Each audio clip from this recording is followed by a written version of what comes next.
Dipole, और उस dipole ने दूसरे के अंदर भी पोलैरिटी को इंड्यूस करवा दिया, वो वाली फोर्सेस। ठीक हो गया। सो हम इसके डेफिनेशन देखते हैं। This type of force arise due to the movement of electrons, electrons की मूवमेंट हुई है, thus creating the temporary positive and negative regions.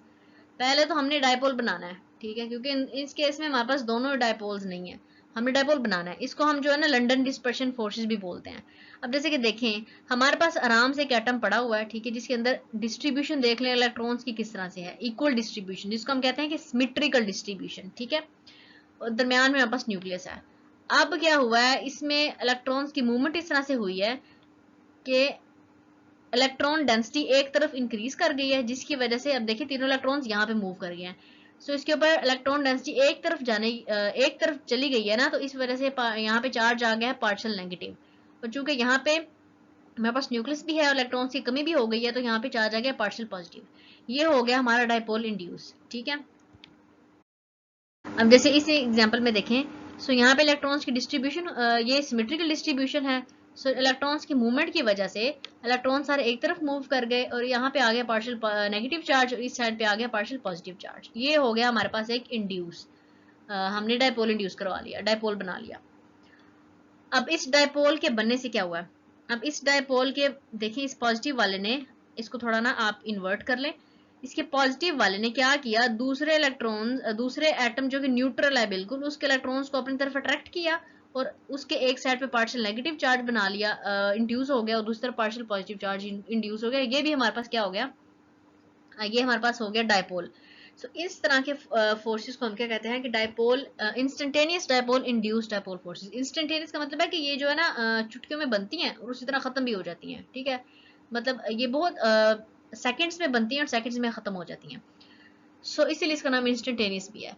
सो सबसे इसमें क्या हुआ कि सबसे पहले इलेक्ट्रॉन्स की डिस्ट्रीब्यूशन हुई, एक डायपोल इंड्यूस हुआ पहले, ठीक है, उनकी डिस्ट्रीब्यूशन एसिमेट्रिकल जब हुई, तो एक तरफ पार्शियल नेगेटिव, दूसरे पार्शियल पॉजिटिव। अब उसके पार्शियल पॉजिटिव ने एक न्यूट्रल एटम के इलेक्ट्रॉन्स को अट्रैक्ट किया, तो उसको भी जो है डायपोल बना दिया, तो उनके दरमियान जो फोर्सेस हुई थी उनको हमने कह दिया कि instantaneous dipole, induced dipole forces. So ये वीडियो थी हमारे आज इंटरमॉलिक्यूलर फोर्सेस पे। नेक्स्ट इंशाल्लाह होगी हाइड्रोजन बॉन्डिंग पे। सो तब तक अपना ख्याल रखिएगा, take good care of yourself, and अल्लाह हाफिज़ एवरीवन।